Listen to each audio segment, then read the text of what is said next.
ರಾಜ್ಯ ಸರ್ಕಾರದ ವಿರುದ್ಧ ಬೃಹತ್ ಪ್ರತಿಭಟನೆಯನ್ನ ಜೆಡಿಎಸ್ ಪಕ್ಷದವರು ನಡೆಸ್ತಾ ಇದ್ದಾರೆ. ನನ್ನೊಟ್ಟಿಗೆ ಜೆಡಿಎಸ್ ಮುಖಂಡರಿದ್ದಾರೆ, ಬನ್ನಿ ಅವ್ರನ್ನ ಮಾತಾಡಿಸ್ಕೊಂಡು ಹೋಗೋಣ. ಅದೇ ರೀತಿ ಪ್ರತಿಭಟನೆ ಬಗ್ಗೆ ಒಂದೆರಡು ಮಾತನ್ನ ಕೇಳ್ಕೊಂಡು ಹೋಗೋಣ. ಮೇಡಮ್ ನಮಸ್ಕಾರ. ನಮಸ್ಕಾರ. ಇವತ್ತು ಜೆಡಿಎಸ್ ಪಕ್ಷದವರು ಒಂದು ಬೃಹತ್ ಪ್ರತಿಭಟನೆಯನ್ನ ಮಾಡ್ತಿದ್ದಾರೆ ರಾಜ್ಯ ಸರ್ಕಾರದ ವಿರುದ್ಧ. ಏನ್ ಹೇಳ್ತೀರಾ, ಏಂತಕ್ಕೆ ಪ್ರತಿಭಟನೆ? ಮೇಡಮ್ ಏತಕ್ಕೆ ಅಂದ್ರೆ ಇಡೀ ದೇಶಕ್ಕೆ ಗೊತ್ತು ನಮ್ಮ ಕರ್ನಾಟಕ ಕಾಂಗ್ರೆಸ್ ಬಂದ್ಮೇಲೆ ನಾವೆಲ್ಲ ಎಷ್ಟೊಂದು ಕುಗ್ಗಿ ಹೋಗಿದ್ದೀವಿ ಅಂತ.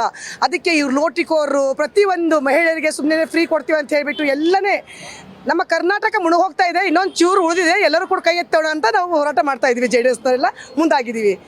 ಅಂದ್ರೆ ಇವಾಗ ಏನು ತೊಂದರೆ ಆಗ್ತಿದೆ ಮೇಡಮ್? ಒಂದು ಬೆಲೆ ಏರಿಕೆ ಅಂತ ಹೇಳಿದಿರಾ, ಆಮೇಲೆ ಮತ್ತೊಂದು ಗ್ಯಾರಂಟಿಗಳು ತೊಂದರೆ ಆಗ್ತಿದೆ. ಸೊ ಇದ್ರ ಬಗ್ಗೆ ಒಂದ್ ಸ್ವಲ್ಪ ಬಿಡಿಸಿ ಹೇಳೋದಾದ್ರೆ ಯಾವ ರೀತಿ ಏನೆಲ್ಲ ತೊಂದರೆಗಳಾಗ್ತಿದೆ? ಮೇಡಮ್ ಅವರು ಫ್ರೀ ಕೊಡ್ತೀರಿ ಅಂತ ಹೇಳಿದ್ರು. ಅದು ಅಂತೂ ಮಹಿಳೆಯರು ಬೇಡ ಅಂತ ಓಪನ್ ಆಗಿ ಹೇಳ್ತಾ ಇದ್ದಾರೆ, ಆಯ್ತಾ. ಇನ್ನೊಂದು ಮಹಿಳೆಯರಿಗೆ ಗೌರವನೇ ಇಲ್ಲ, ಬಸ್ಸಿಂದ ಇಳಿಸ್ತಾ ಇದ್ದಾರೆ. ಇನ್ನೊಂದು ಪ್ರತಿಯೊಂದು ಬೆಲೆ ಏರಿಕೆ ಆಗ್ತಾ ಇದೆ.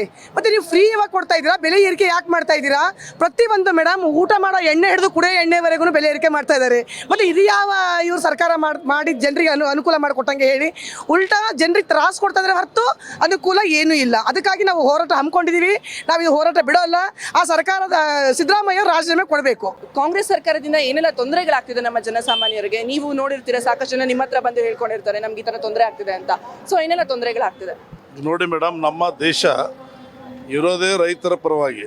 ರೈತರಿದ್ದರೆ ನಾವು ಬದುಕ್ತೀವಿ. ಇವತ್ತು ರೈತರಿಗಾಗಿ ನೀರಾವರಿ ಯೋಜನೆಗಳಾಗಿರ್ಬೋದು, ಕುಡಿಯೋ ನೀರಿನ ವ್ಯವಸ್ಥೆ ಆಗಿರ್ಬೋದು, ಇವತ್ತು ಹಳ್ಳಿ ಗ್ರಾಮದಲ್ಲಿ ಎಲ್ಲ ಡೆವಲಪ್ಮೆಂಟ್ಗಳು ಕುಸಿದು ಹೋಗಿದೆ. ಒಂದು ಬುಟ್ಟಿ ಮಣ್ಣನ್ನು ಕೂಡ ಹಾಕೋಕ್ಕೆ ಇವತ್ತು ಜಾಗ ಎಲ್ಲ ಕಡೆ ಗುಂಡೆಗಳು ಬಿದ್ದಿದೆ. ಇಲ್ಲಿ ಬೆಂಗಳೂರು ಸಿಟಿಯಲ್ಲೇ ನೋಡ್ಬೋದು ತಾವೆಲ್ಲ.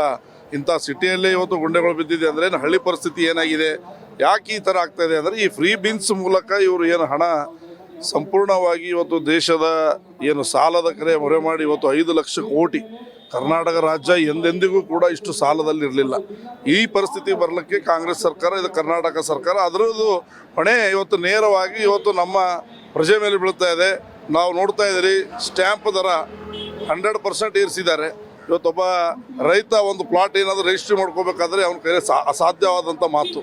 ಯಾಕೆ ಈ ಮಾತು ಹೇಳ್ತಾ ಇದ್ದೇನೆ ಅಂತಂದರೆ, ಈ ಮಟ್ಟಿಗೆ ಬೆಲೆ ಏರಿಕೆ ಆದರೆ ಇವತ್ತು ಒಂದು ಕಡೆ ನೀವು ಬೆಣ್ಣೆ ತೋರಿಸ್ತಾ ಇದ್ದೀರಿ, ಒಂದು ಕಡೆ ಇವತ್ತು ಕೆಸರು ಹಂಚಂತ ಕೆಲಸ ಮಾಡ್ತಾ ಇದ್ದೀರಿ. ಇವತ್ತು ಕರ್ನಾಟಕ ರಾಜ್ಯವನ್ನು ರಕ್ಷಣೆ ಮಾಡೋಂಥ ಜವಾಬ್ದಾರಿ ನಿಮ್ಮ ಕೈಯಲ್ಲಿ. ಕರ್ನಾಟಕ ಜನರು ಏನೋ ಒಂದು ಒಳ್ಳೇದು ಆಡಳಿತ ಮಾಡ್ತೀರ ಅಂತ ಕೊಟ್ಟಿದ್ದಾರೆ. ಅದು ಸಂಪೂರ್ಣವಾಗಿ ಸುಧಾರಿಸಲು ಇನ್ನೂ ಕೂಡ ತಮಗೆ ಅವಕಾಶ ಇದೆ. ಅದಕ್ಕೆ ಯಾವಾಗ ಅವಶ್ಯಕತೆ ಇದೆ ಅಷ್ಟೇ ಫ್ರೀ ಬೀನ್ಸ್ ಕೊಟ್ಟು ಮಿಕ್ಕಿದೆಲ್ಲ ತಾವು ದಯಮಾಡಿ ಇದನ್ನು ಸರಿಪಡಿಸಿ ಮುಂಬರೋ ದಿನಗಳಲ್ಲಿ ಕರ್ನಾಟಕ ರಾಜ್ಯದ ಜನತೆಗೆ ಒಳ್ಳೇದು ಮಾಡಬೇಕಂತ ನಾನು ಹಾರೈಸ್ತೀನಿ. Thank you sir. ಸೊ ಇದಿಷ್ಟಾಗಿದ್ದು ಜೆಡಿಎಸ್ ಮುಖಂಡರ ಮಾತು. ಸಿಎಂ ಅವರು ರಾಜೀನಾಮೆ ಕೊಡಲೇಬೇಕು ಅನ್ನೋ ಮಾತನ್ನ ಇವ್ರು ಹೇಳ್ತಾ ಇದ್ದಾರೆ. ನೋಡ್ತಾ ಇರಿ ಪಬ್ಲಿಕ್ ನೆಕ್ಸ್ಟ್. ಕ್ಯಾಮ್ರಾಮನ್ ಜಾನ್ ಜೊತೆ ಪದ್ಮಶ್ರೀ.